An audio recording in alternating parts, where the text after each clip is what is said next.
Siempre fui un aficionado de la cocina y de la pesca, que era una de las pocas diversiones en la aburrida vida de farero. Yo, modestamente, cocinaba muy bien, en particular pastas con el exquisito tuco de conejo. La caza de conejo era otra diversión. Se los arriaba hasta un lugar cerrado y allí se los mataba a golpes. Había que hacerlo con ingenio y a pulmón. Si no fuera por el faro de la Isla de Flores, inaugurado en 1828, Montevideo no tendría el desarrollo que tiene hoy, porque el faro de la Isla de Flores pudo hacer que los marinos pudieran sortear los barcos, un escollo inmenso que hay a la entrada del Río de la Plata, que es el Banco Inglés. Tanto es así que se lo conoció como el terror de los marinos, ¿no? Porque venir acá era toda una aventura en la que iba en juego la vida. Se calcula que hay cerca de 2.000 barcos hundidos a lo largo del tiempo, desde la época de la dominación española hasta ahora, y muchos de ellos se concentran en los lugares más peligrosos de la costa.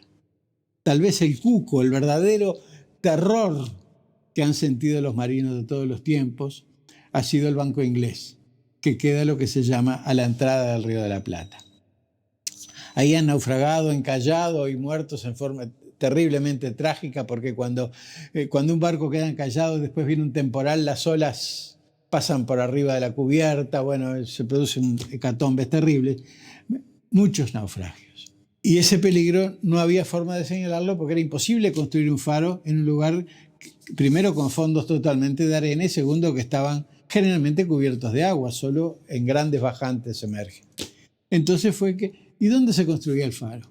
La teoría dice que si hay un enemigo oculto, tenemos que buscar un lugar de referencia visible para de esa manera sabiendo dónde está lo visible, podamos intuir y evitar lo invisible. Nunca me olvidaré de la noche del naufragio del Delfín. Un buque pesquero que encalló contra la segunda isla durante un temporal. Nos despertamos sobresaltados al escuchar en medio de la tormenta que varias personas golpeaban enérgicamente la puerta. Entraron varios marinos, con sus ropas mojadas y desgarradas, muertos de frío, que habían logrado alcanzar tierra tras arrojarse al agua desde la embarcación semi-hundida. Y por eso es que la Isla de Flores, que son 3 islotes sin mayor importancia perdidos en el Río de la Plata, cercano a la costa uruguaya, pasaron a tener un papel importantísimo en la prevención. Los marinos dicen, sí, tenemos un GPS en la mano, pero tenemos en el corazón el faro, porque sabemos que el faro no solo no falla, sino que no puede fallar.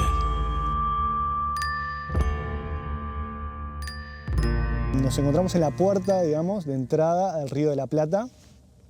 Como sabés, el Río de la Plata es un estuario donde tenemos la descarga del río Uruguay y el río Paraná, pero estamos justo en el límite donde las aguas del Océano Atlántico avanzan hacia el Río de la Plata y retroceden en las épocas de lluvias y demás.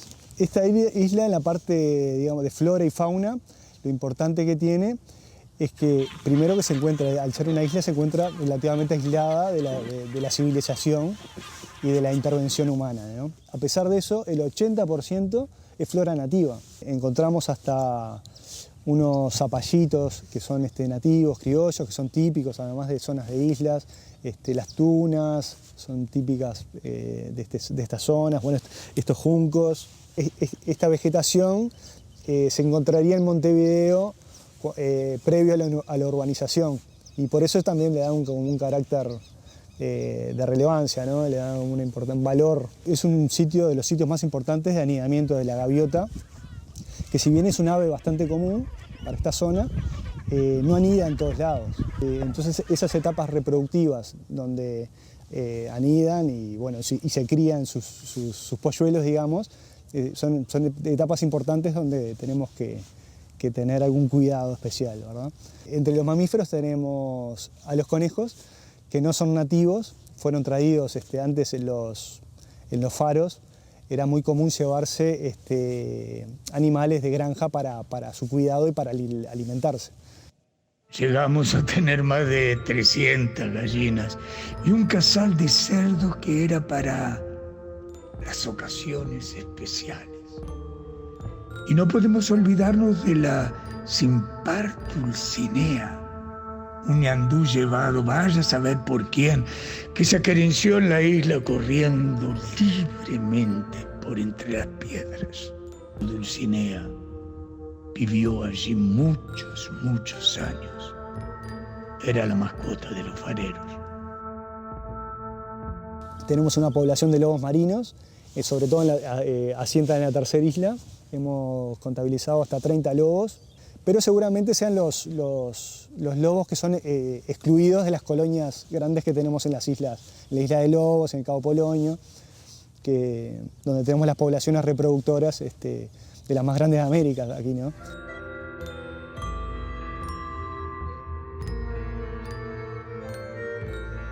Bueno, yo vine, pertenezco al servicio de balizamiento, somos de la Armada, la Marina acá de Guerra del Uruguay, y cumplí misiones en los diferentes faros.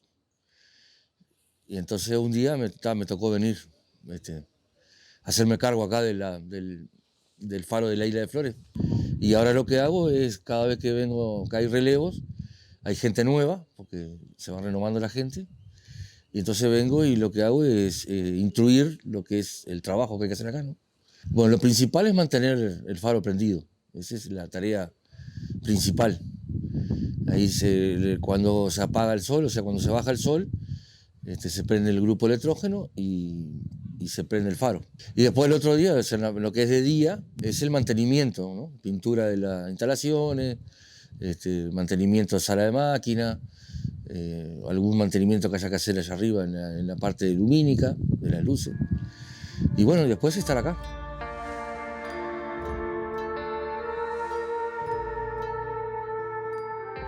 El faro es la construcción más antigua de todas. También tiene una historia bastante controvertida y que involucra a Brasil, que fue lo que se llamó el Tratado de la Farola, famoso, que cuando aquí era la provincia cisplatina. En el 1819 hubo un tratado que se hizo entre el Cabildo de Montevideo y Lecor, que venía ocupando por parte de lo que era Portugal, para ver el grado de importancia que tenía para Uruguay, que en ese entonces no era Uruguay como tal. La construcción del faro se cedían unos territorios que hoy pertenecen a Río Grande do Sul a cambio de la construcción del faro. Ese tratado, que en realidad se firmó y figura en las actas, se llama actas secretas del Cabildo, que está ahí, se pueden ver, en realidad nunca se terminó efectivizando. Nunca llegó a concretarse la cesión de esos territorios, pero de todas maneras quedó siempre en el imaginario colectivo uruguayo que se trataba de uno de los faros más caros del mundo porque había sido cambiado por una buena porción de territorio. Y el faro lo construyeron los portugueses, lo podemos venir a ver acá, es todo el sistema portugués de medio escalón, de media escalera, un faro eterno, fabuloso.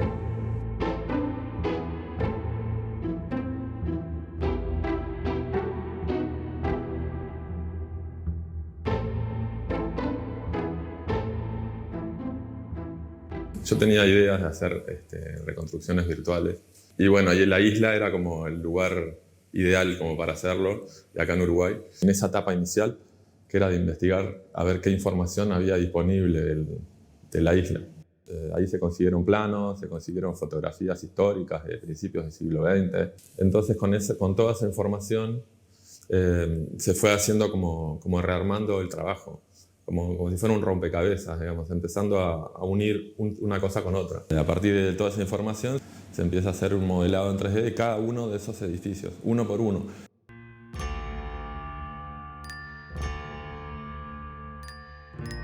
Con el tiempo, en la isla, se funda un lazareto, ¿Por qué? Porque las pestes, las enfermedades que se llamaban pestilenciales, en aquellos tiempos no había forma de tratarlas, no había antídotos, no había vacunas. Y la forma de prevenir era que las personas, cuando había una epidemia en Europa, o sobre todo en Río de Janeiro, porque una de las escalas era en Río o Salvador de Bahía, cuando el barco hacía escala y se daba la casualidad que existiera una epidemia, el barco llegaba a la isla de Flores, ahí subía un médico, revisaba a ver cómo estuvieran los pacientes y si, en fin, notaba que había habido alguna enfermedad o algo, toda la tripulación y sobre todo los pasajeros debían bajar y cumplir una cuarentena. A partir de 1918 se fue dejando en el mundo aquella utilización de los términos de lazareto, que venía de Lázaro, tan por eso asociado a la lepra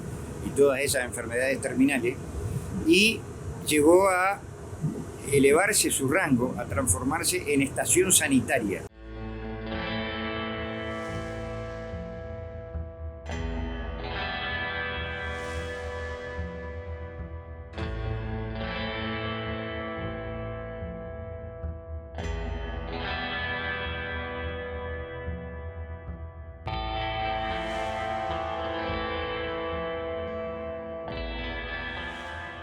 Creemos que la peor de las epidemias que ha tenido la isla, el peor virus, es el abandono. El abandono por parte de privados, el abandono por parte del Estado. Nuestra sociedad, entendemos nosotros que está en deuda con la isla.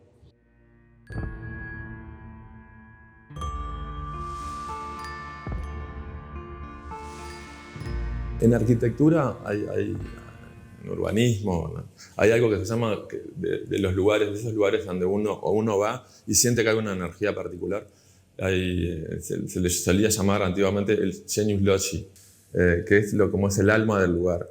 Que eso ocurre muchas veces cuando un lugar era determinado para algo en particular, esa alma seguía permaneciendo.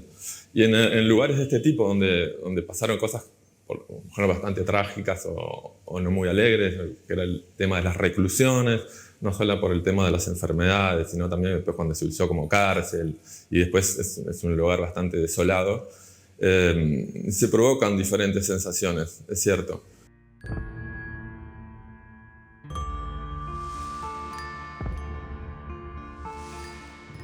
Los lugares donde ha habido mucho dolor, yo creo que quedaron impregnados por cierta energía. Y ahí ha habido miles y miles de personas que quedaban en el lazareto aguardando para continuar viaje hasta Montevideo. Y eso de alguna manera se siente.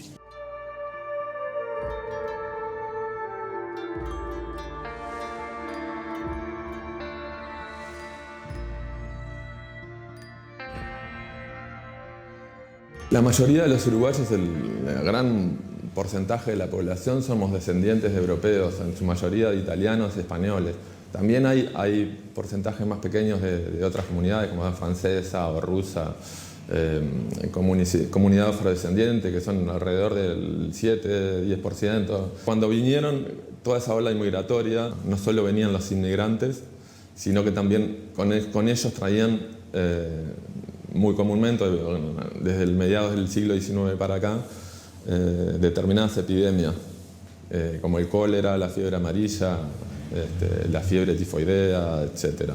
Después tuvo una barrera sanitaria fabulosa que evitó el ingreso de epidemias en otros lados que se habían transformado también en pandemia y las podíamos parar acá gracias al establecimiento, a la barrera sanitaria que fue el lazareto de la isla de Flores.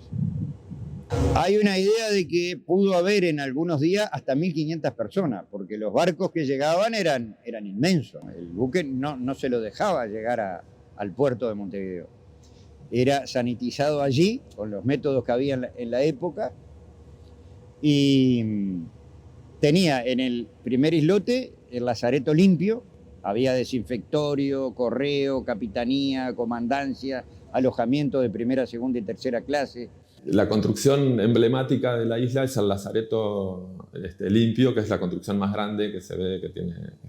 Eran alojados o los de primera clase en planta alta, los de segunda clase en planta baja, y los que venían en tercera clase, que eran la mayoría de los que venían de los pasajeros, se alojaban en los depósitos, en unos galpones de madera.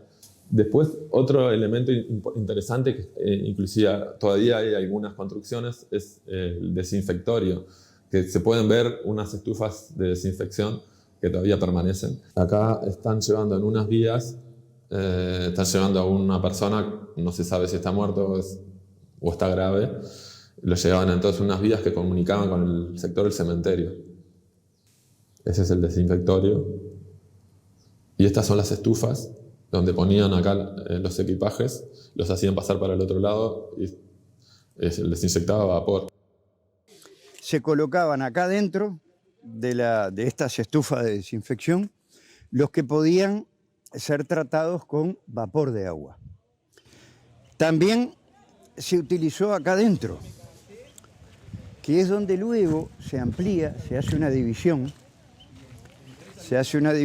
y se comienza a utilizar la cámara de desinfección química, ¿no? Acá se ven algunas fotos de época que había hierros que estaban acá de pared a pared con perchas que se colgaban y se utilizaba con ese sistema también de vapor de presión de agua, que por afuera se ve clarito los caños por donde entraban.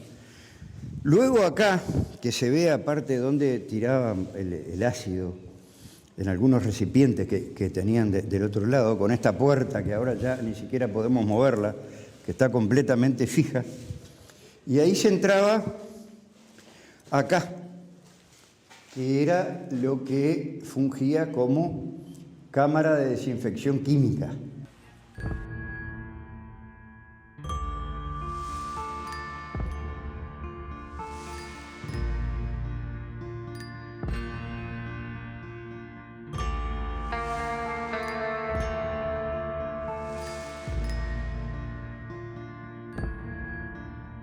Después venía el segundo islote, que era el lazareto de observación.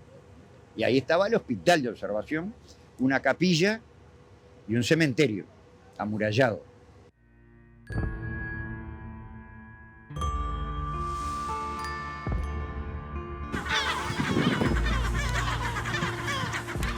El hospital construido junto al cementerio. O sea, era con otros conceptos totalmente diferentes de lo que es ahora. Pegar el cementerio al hospital era bastante violento. Y luego el tercer islote, que era el lazareto sucio, donde estaba el hospital sucio, según la terminología internacional de la época, el horno crematorio a partir de 1903, la casa del médico, un lugar que hacía de desinfectorio chico que no hay rastro porque era de madera. Y después el último edificio interesante, así como llamativo, es el crematorio, que todavía se sigue viendo esa chimenea del crematorio.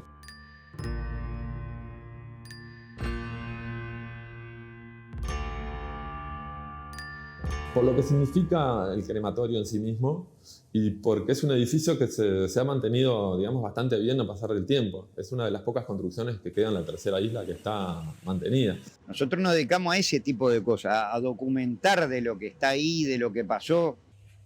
Esta es una base de inodoro que se sacó de acá del segundo cuerpo también.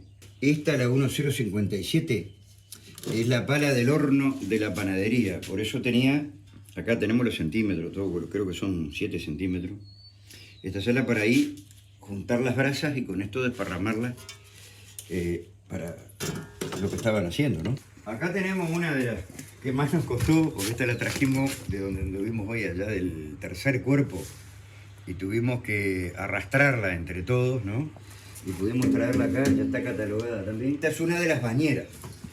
Es decir, que algunos de los baños de primera clase tenían este tipo de bañeras, ¿no? Desde 1828 hasta 1867, que se construye el lazareto, el único funcionamiento era el del faro. Después empieza la etapa de las cuarentenas y cuando empieza a funcionar como lazareto en sí mismo. Eso va desde 1869, cuando se termina de construir, hasta 1934, que deja de funcionar como tal porque ya no eran necesarias las cuarentenas. Pero entre eso que funcionaban también se mezclaron presos políticos. Porque por la lejanía con la costa y su cercanía, por otro lado, cumplía la doble función de quedar cerca para el transporte de los barcos que trasladaban allí los presos que quedaban lejos y en un lugar imposible de fugarse. Desde los primeros presos que tenemos constancia son de la Revolución de las Lanzas, 1897-98. En 1904 hubo una revolución, la revolución de Saravia, de aquí en Uruguay, donde varios revolucionarios fueron llevados a la isla. Fueron aislados en la tercera isla. Cuando la revolución de Aparicio Saravia, ahí vuelve a haber, nosotros tenemos un listado de más de 100 presos. En 1933 hubo un golpe de Estado aquí en Uruguay, y en ese golpe de Estado de Terra, la dictadura de Terra, también hay otros presos políticos. Después, en 1968, durante el gobierno de Pacheco Areco, se trae una cantidad de sindicalistas. De eso conseguimos incluso diarios que informan con fotos en primera plana de la isla. Y acá tenés los calabozos, ¿no? Vamos a meterle un poco de luz. No sé si ves algo, ahí que está el banquito. Está el banquito y la ventanita arriba. Acá era algo, no sé en qué fue utilizado en su momento eso, ¿no? Porque cada uno tiene uno. Acá hay otro, del mismo estilo. Aunque las construcciones se seguían manteniendo y había planos, por ejemplo, de 1960, donde hay proyectos de convertirla en una cárcel, eso nunca se efectiviza y las construcciones se empiezan a dejar de lado, ya no se dejan de mantener más. Pues se pueden ver fotos donde se empieza a ver el deterioro durante todo el siglo XX, desde 1934 en adelante el deterioro es cada vez mayor. Sí, el del faro, que es el que actualmente funciona. Con el paso de los años, los edificios se fueron desmantelando poco a poco. Turistas y pescadores solían llevarse maderas y azulejos como souvenirs. Los barcos de la marina solían hacer ejercicios de tiro contra la tercera isla, donde la gigantesca chimenea del crematorio era un blanco atractivo. El resto se vino abajo solo, obra del tiempo, de los pamperos y de las lluvias inclementes. El faro sigue estando firme como el primer día, ¿no? Inconmovible bajo su color blanco, porque abajo tiene paredes de piedra que le van a dar una larga vida de siglos, ¿no? Y el faro sigue estando como en los primeros tiempos, señalando un destino y marcando un peligro que hoy se podría evitar de otra manera, pero de todas maneras, repito, que en el corazón de los marinos el faro sigue siendo una luz de salvación.